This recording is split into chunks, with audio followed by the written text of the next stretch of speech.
Ny sabotsy zao no anamariana ny fahadimy amby valopolo taona ny orenan'ny kadiny Madagasikara. Isy ny fandaharam-potoana lehibe izay tanterahana etsy amin'ny trampokon'olona Analakely eo ambanin'ny fiahin'ny filoham-pirenena Andriamatoa Rajaonarimampianina ny fandaharam-potoana rehetra ho tanterahana amin'izany. Fanampanazavana ary. Misy zava-dehibe tokoa ny ataon'ny fikambanan'ny kadiny Madagasikara. Tsy inona izany fa ny fanokafana ofisialy ny fankalazana ny jobily fahadimy amby valopolo taona ny fikambanana.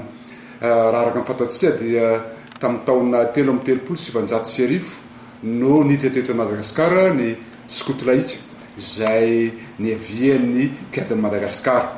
Tonga tokoa zany ny taona amin'izao 2022 zao hoentina ankalazana izany fety lehibe izany. Ny hetsika dia ny asabotsy zao dia faha-20 Jolay dia ny fanokafana ofisialy izany lanonana izany.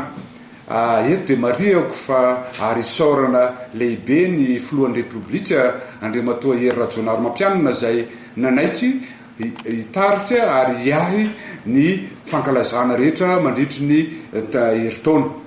Koa amin'ny sabotsy zao zany dia ao amin'ny trampokon'olona Analakely no hanaovana ny hetsika rehetra izay karakarany fikambanana. Amin'ny folo ny ao amin'ny trampokon'olona Analakely ary ny fandaharana moa zany dia mazava ho azy fa fisaoran'Andriamanitra ny fanaovana fitoam-pivavahana. Vita izay dia ny fankalazana araskoto ny fisian'ity fotoana izay fankalazana ny fahadimy amby valopolo taona ity. Mialohan'izay nefa dia isy ny karnaval lehibe izay hiainga ao Ambojatovo amin'ny valo sasany maraina ary hidina eny amin'ny arabe ny fahaleovan-tena izany karnaval izany.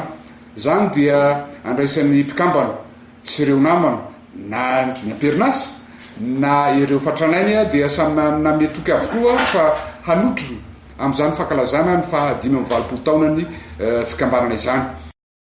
Dia izay ny vaovaontsika tompolazy tompoko vavy ankasitrahana feno ianao nanaraka izany hatramin'ny farany. Ho amin'ny rapitso indray ny sampana fampahalalam-baovao manome fotoana ho anao ary dia ho amin'izay andro ny rapitso izay indray ary. Mankasitraka tompoko.